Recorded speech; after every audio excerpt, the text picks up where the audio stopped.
Bagian 4, filsafat dan ilmu. Apabila kembali kita telaah pengertian dan definisi yang dikemukakan oleh berbagai filosof dalam pasal 2, kita temukan diantaranya ada yang menunjukkan hubungan ketat antara kedua itu. Di kurun Plato dan Al-Kindi, batas antara filsafat dan ilmu boleh dikatakan tidak ada. Seorang filosof menguasai semua ilmu, dan ilmu-ilmu itu lahir dari filsafat. Sekarang ada orang yang beranggapan bahwa filsafat adalah sejenis ilmu. Perkembangan dan kemajuan ilmu yang dinamis, yang demikian meluas dalam kurun kita, mempersempit medan filsafat. Apa yang dahulu difilsafatkan, karena belum mungkin diteliti atau dieksperimen, sekarang dengan kemajuan ilmu telah dirangkumnya masuk dalam bidangnya. Karena itu ada yang berkata filsafat itu tidak perlu dan begitu tidak diperlukan lagi sekarang. Kedudukannya telah digantikan bahkan dikalahkan oleh ilmu. Di kurun filsafat Yunani dan filsafat Islam memang kabur lah batas filsafat dan ilmu. Sekarang pun ada yang memandangnya demikian. Dalam pasal 1 sengaja kita membagi pengetahuan yang bersumber pada manusia dalam 3 jenis untuk memperjelas batas itu.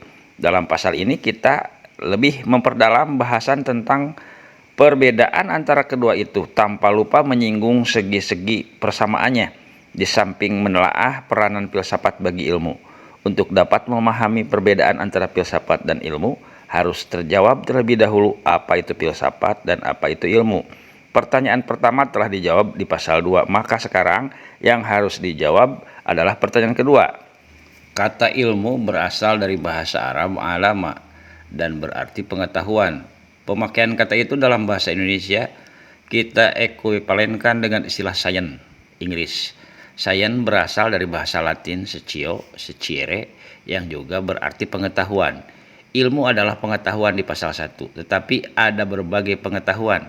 Dengan pengetahuan ilmu dimaksud pengetahuan yang pasti, eksak, dan betul-betul terorganisasi. Jadi pengetahuan yang real dan tersusun baik. Baik ilmu ataupun filsafat sama-sama mencari pengetahuan, dan pengetahuan yang dicari itu ialah pengetahuan yang benar. Dalam segi ini maksud kedua-duanya sama, tetapi dalam persamaan itu ada perbedaan. Pengetahuan ilmu melukiskan, sedangkan pengetahuan filsafat menafsirkan. Definisi ilmu Thomson bertolak dari sifat pelukisan itu. Arthur Thomson mendefinisikan ilmu sebagai pelukisan fakta-fakta pengalaman secara lengkap dan konsisten dalam istilah-istilah sesederhana mungkin. Ilmuwan dalam studinya tentang sekelompok fenomena melakukan 3 tahap. Yang pertama, mula-mula sekali ia menghimpun fakta-fakta dari objek studinya. Apabila fakta-fakta sudah cukup terkumpul, ia melangkah pada tahap berikutnya. 2. Pelukisan fakta-fakta. Dengan jalan A. Membentuk definisi dan pelukisan umum. B. Melakukan analisa tentang fakta-fakta itu. C. Menggolong-golongkan atau klasifikasi fakta-fakta itu. Setelah fakta-fakta terlukiskan, sampailah ia kepada tahap terakhir, yakni tahap ketiga. 3. Penjelasan fakta-fakta. Dengan jalan A. Menentukan sebab-sebab dengan menentukan hal-hal yang mendahului peristiwa. B. Merumuskan hukum dengan penentuan keserbatepatan peristiwa. Jadi kebenaran ilmu ditentukan oleh tingkat-tingkatannya yang 3 jumlahnya juga. Yang 1 atau pertama, hipotesa atau dugaan pikiran. Ilmuwan mulai dengan hipotesa, dengan pikiran itu diuji dengan fakta-fakta yang dihimpunnya. Fakta-fakta itu mungkin menyokong hipotesa itu, tapi mungkin pula membatalkannya. Kedua, apabila fakta-fakta menyokong, mulai tahap kerja ilmiah yang pertama dan kedua. Dan ketiga, pada tahap ketiga, manakala hukum belum dapat dipastikan, ilmuwan merumuskan teori, yakni hipotesa-hipotesa yang bertaut logis yang harus diuji oleh kemungkinan-kemungkinan. Teori adalah anggapan kebenaran sepanjang pengalaman dan penjelasan ilmuwan tentang fakta-fakta. Tempat berpijak teori itu.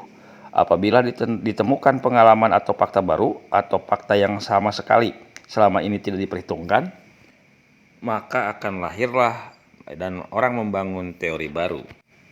Apabila penjelasan fakta-fakta sampai kepada kepastian hukum, yakni hukum alam, sampai ilmu tingkat tinggi, dan sampai pula lah ia pada ujung kerjanya. Ilmu menggali pengetahuan dan fakta-fakta dan merumuskan pengetahuan itu dalam bentuk teori atau hukum. Karena pengetahuan itu sesuai dengan faktanya, maka pengetahuan yang digali dan yang dinyatakan itu adalah benar. Jelaslah betapa inherentnya ilmu dengan fakta, yaitu fakta yang dialami. Fakta inilah yang dihimpun oleh riset dan atau eksperimen, sedangkan pelukis dan penjelasannya jadi tugas pikiran. Riset dan eksperimen adalah kerja tangan, berpikir adalah kerja otak. Karena itu ilmu merupakan hasil kerjasama otak dan tangan. Pengetahuan indera hasil dari kerja panca indera, sedangkan filsafat hasil kerja berpikir saja. Setelah mendapat jawaban apa itu ilmu, barulah dapat kita membandingkannya dengan filsafat. Yang dicari filsafat dan ilmu bukan saja ilmu, tapi filsafat juga mencari pengetahuan yang pasti, eksak, teratur, dan tersusun. Tetapi kepastian dan keeksakan pengetahuan filsafat tidak mungkin diuji seperti pengetahuan ilmu. Yang pertama tersusun dari hasil riset dan eksperimen, maka riset dan eksperimen pula yang menguji kebenaran pengetahuan ilmu. Yang kedua tersusun dari hasil berpikir yang radikal, sistematik, dan universal, maka keradikalan dan kesistematikan dan keuniversalan yang akan pula yang dapat menguji kebenaran pengetahuan filsafat. Kebenaran ilmu adalah sepanjang pengalaman, sedangkan kebenaran filsafat sepanjang pemikiran.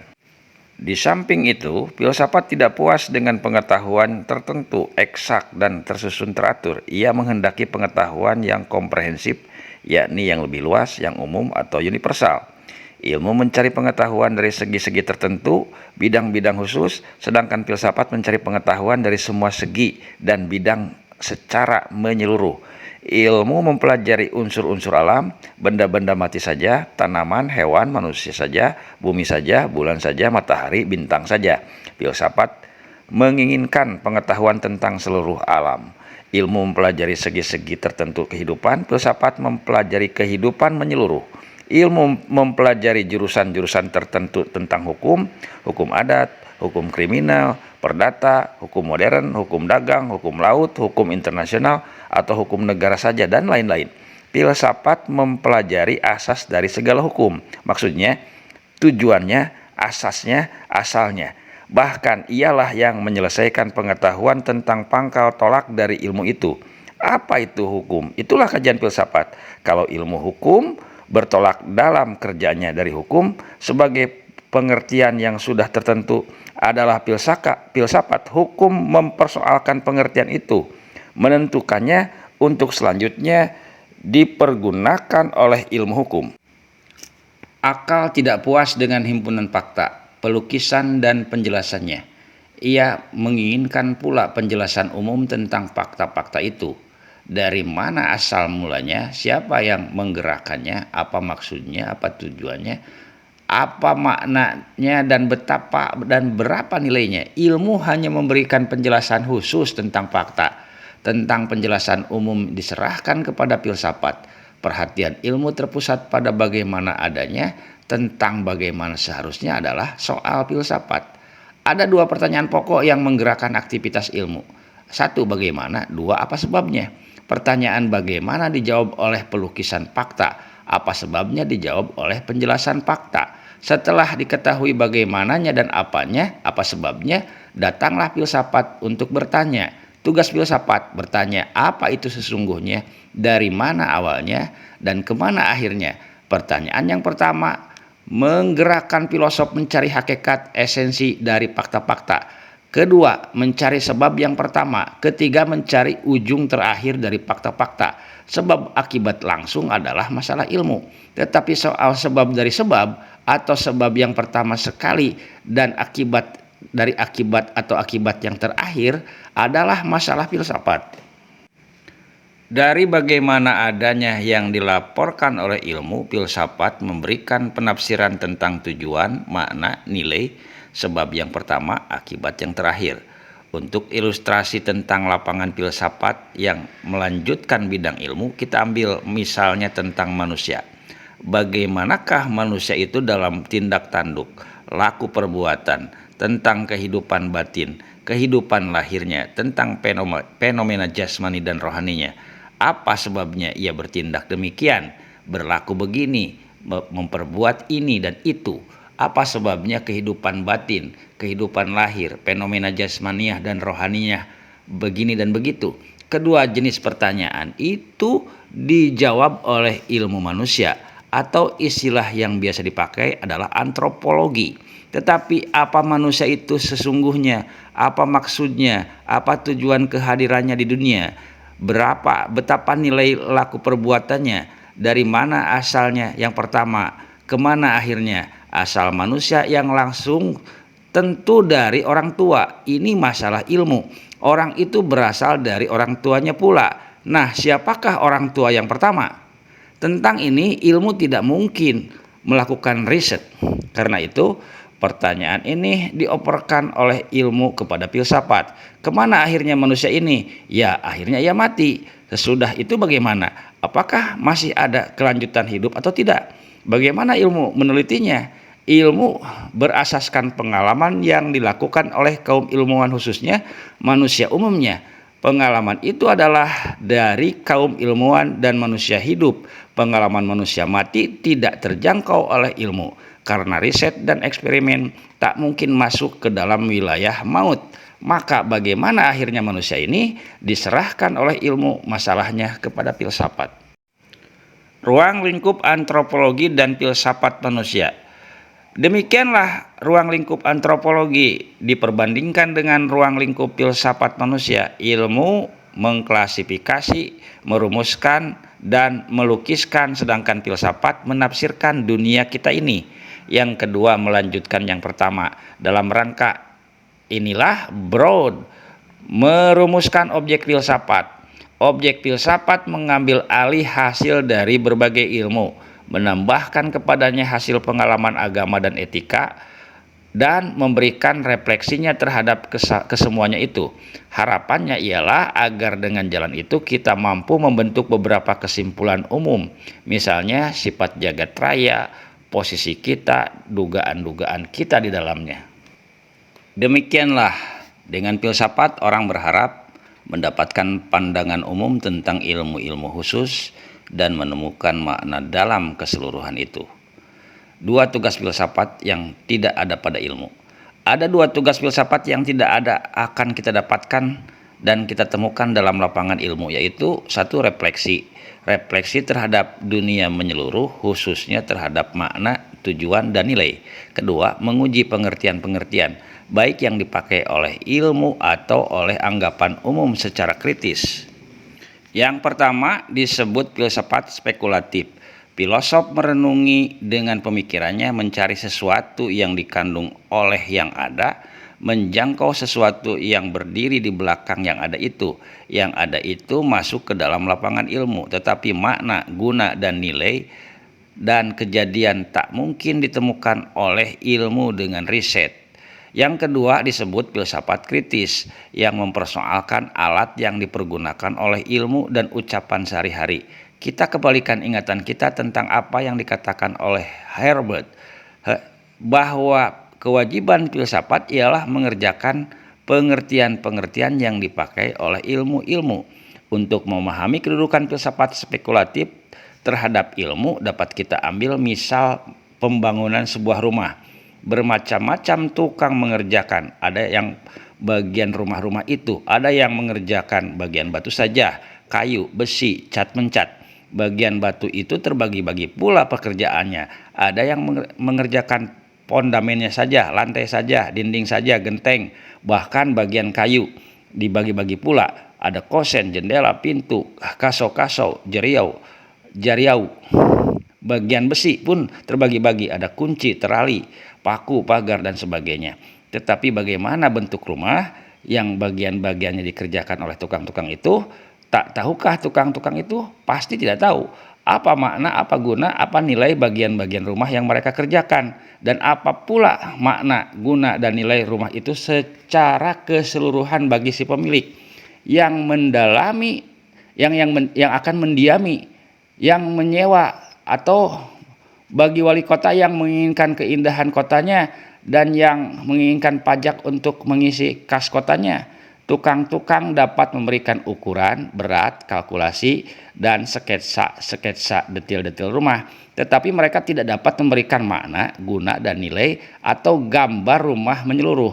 Itu adalah tugas arsitek. Si tukang adalah ilmuwan, si arsitek adalah filosofnya. Seorang arsitek harus menguasai pengetahuan tentang bagian-bagian rumah, sekalipun ia tak mampu mengerjakannya.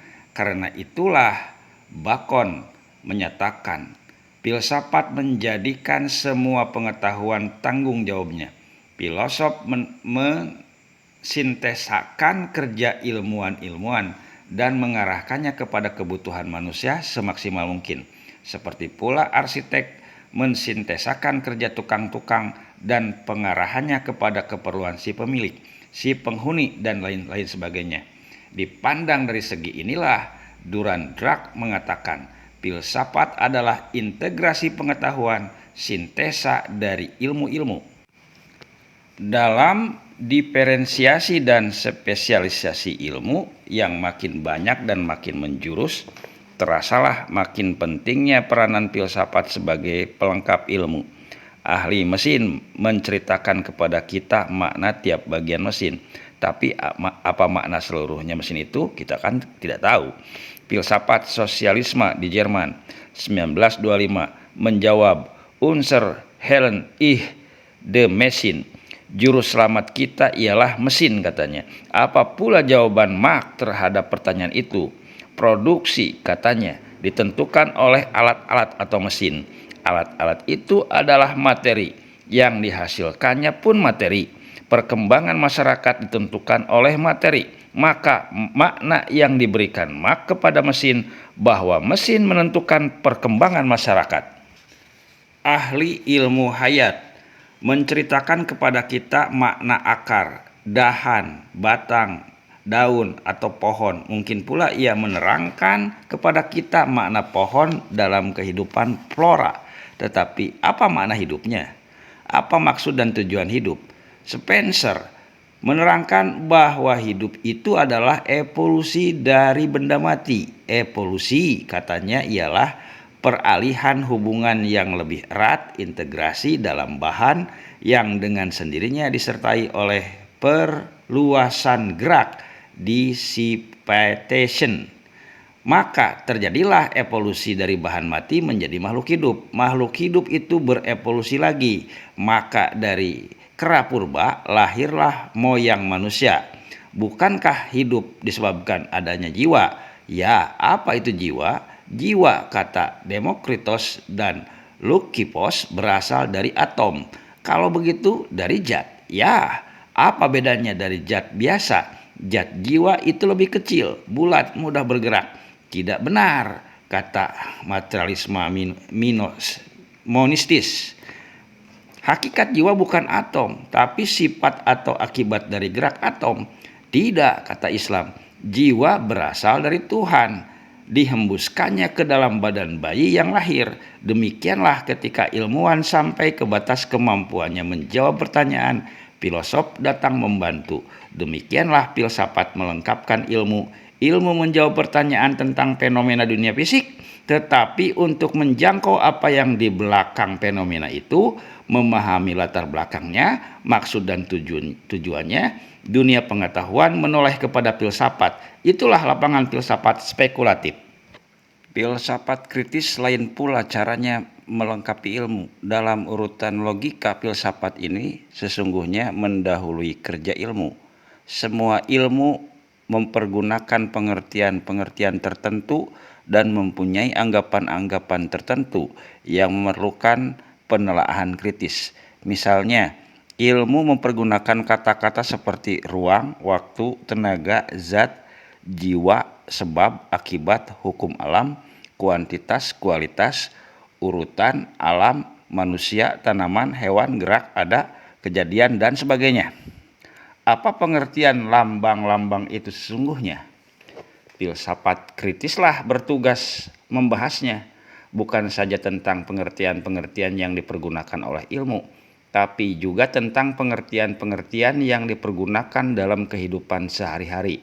Dalam mudahnya kita berkata, baik, buruk, jahat, indah, jelek, zalim, adil, benar, salah, mati, hidup, lahir, aku, kami, Tuhan, bahagia, senang, cinta, sudah, tujuan, maksud, pengetahuan, dan sebagainya. Coba bubuhi tanda tanya di belakang tiap kata itu. Dan yang kita pakai sehari-hari, coba bubuhi dengan tanda tanya. Apa yang dimaksud dengan kata itu? Apa pengertiannya? Orang bisa tak mampu menjawabnya. Datanglah filosof membantunya.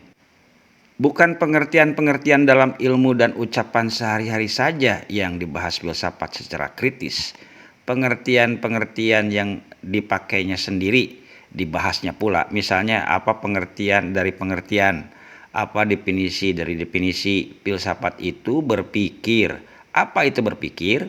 Filsafat mencari hakikat, mencari kebenaran, mencari makna, maksud, tujuan, nilai, dan sebagainya. Apa pengertian masing-masing kata itu? Dalam mencari atau membentuk pengertian, kaburlah batas ilmu dan filsafat. Sesungguhnya ketika ilmu mencari, membahas, dan membentuk pengertian atau definisi tanpa disadarinya, ia memasuki wilayah filsafat. Baik ilmu atau filsafat sama-sama ingin mengetahui pengertian yang pasti dari kata-kata yang dipakainya dan ingin memakainya dengan teliti. Seperti yang telah kita singgung, tahap-tahap ilmu dalam mencari kebenaran ialah hipotesa, teori, dan hukum alam. Ilmu filsafat, ilmu bersifat sementara. Karena itu ia nisbi. Penemuan baru dapat mengubah pandangan, pendapat, kesimpulan, dan teori. Dan tiap penemuan itu belum dikenal oleh masa sebelumnya. Sejarah ilmu adalah sejarah pembaharuan teori. Teori terakhir mengandung teori sebelumnya dalam dirinya. Dengan demikian ilmu bersifat progresif. Teori yang sudah ditinggalkannya tidak diulang kembali. Kenapa? Sebab teori itu terbukti keliru.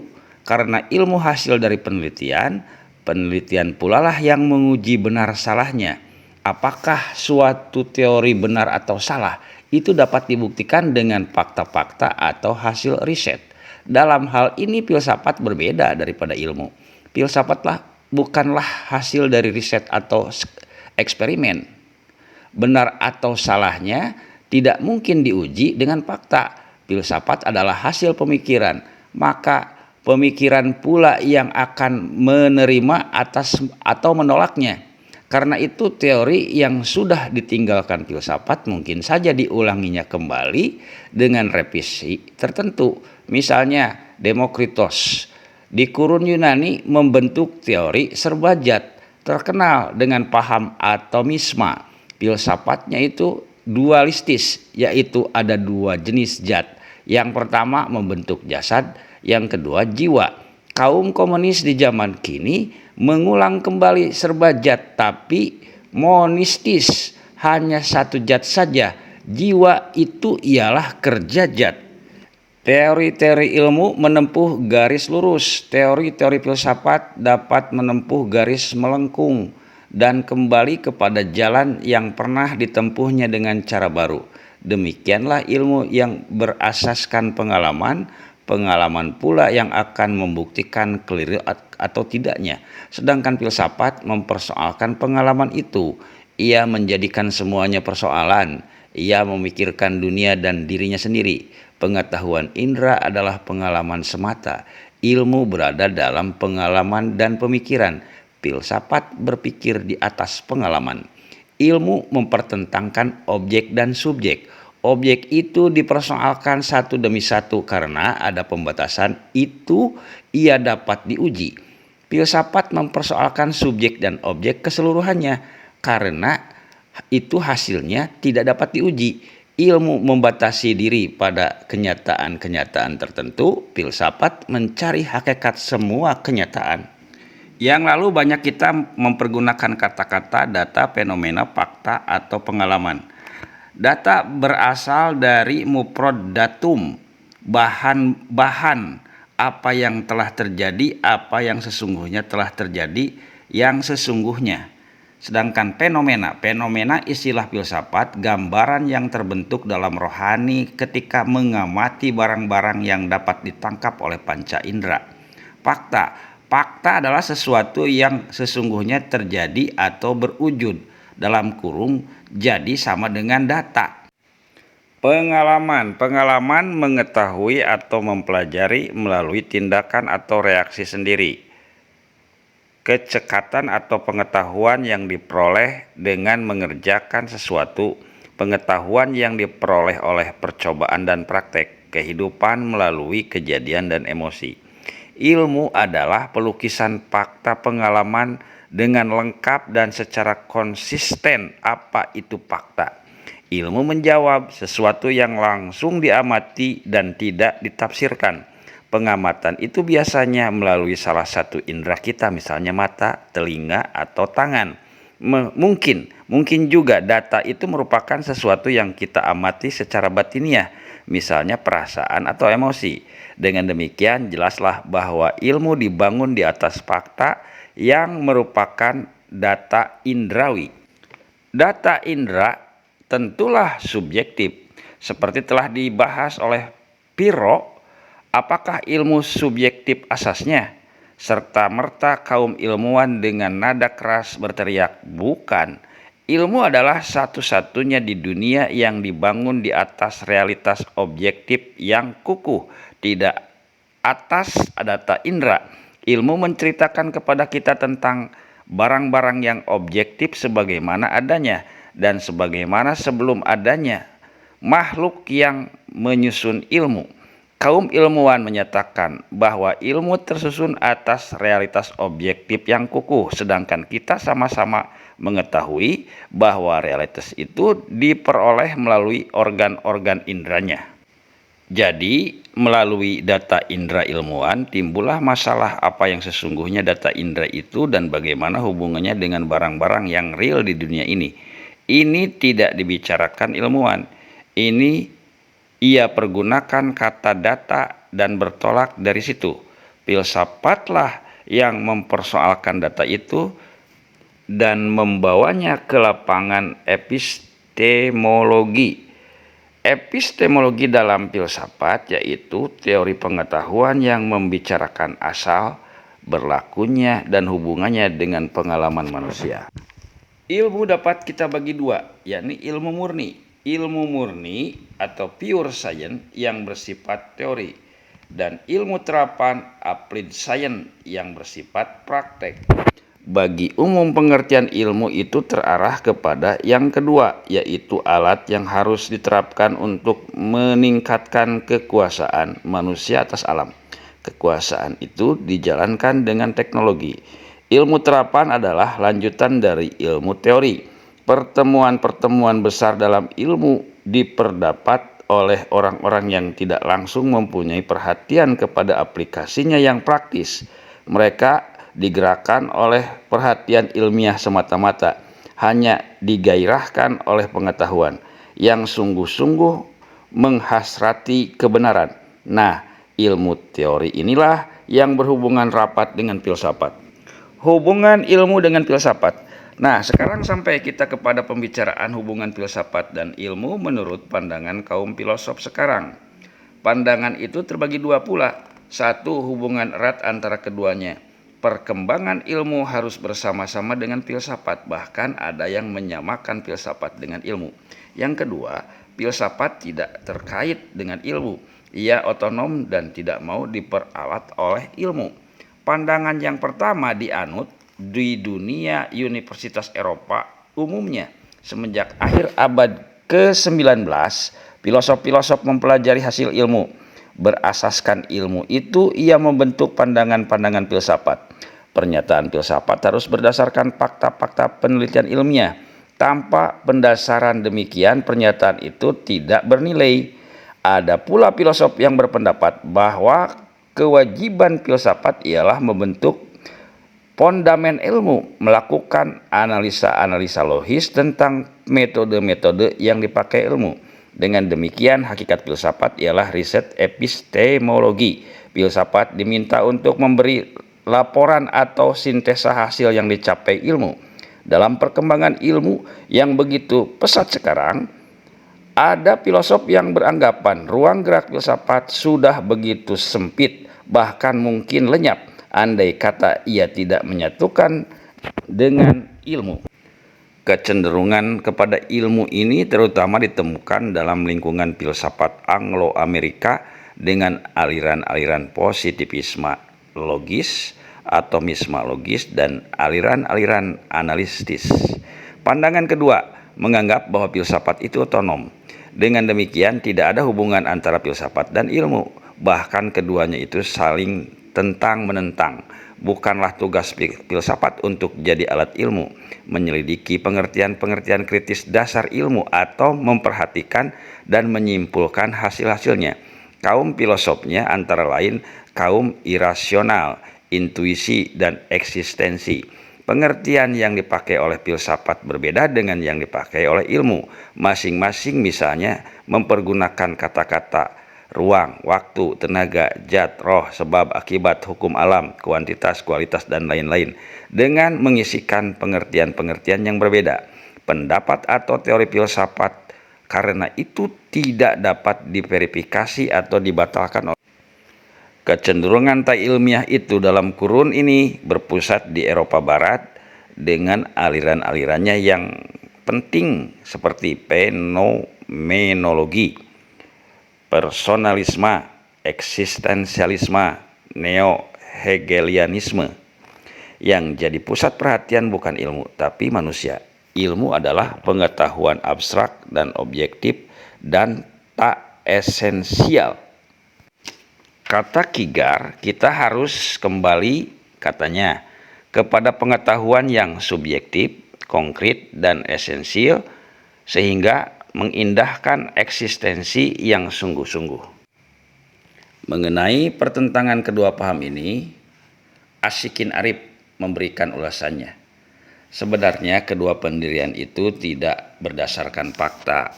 Pemikir-pemikir yang menyangkal hak hidup filsafat kecuali kalau berdasarkan ilmu, toh memakai bahasa filsafat juga dalam serangan mereka terhadap filsafat. Sebaliknya filosof-filosof yang yakin akan kedudukan filsafat yang bersifat otonomi itu juga mempunyai pendapat, sengaja atau tidak, ilmu dipengaruhi filsafat.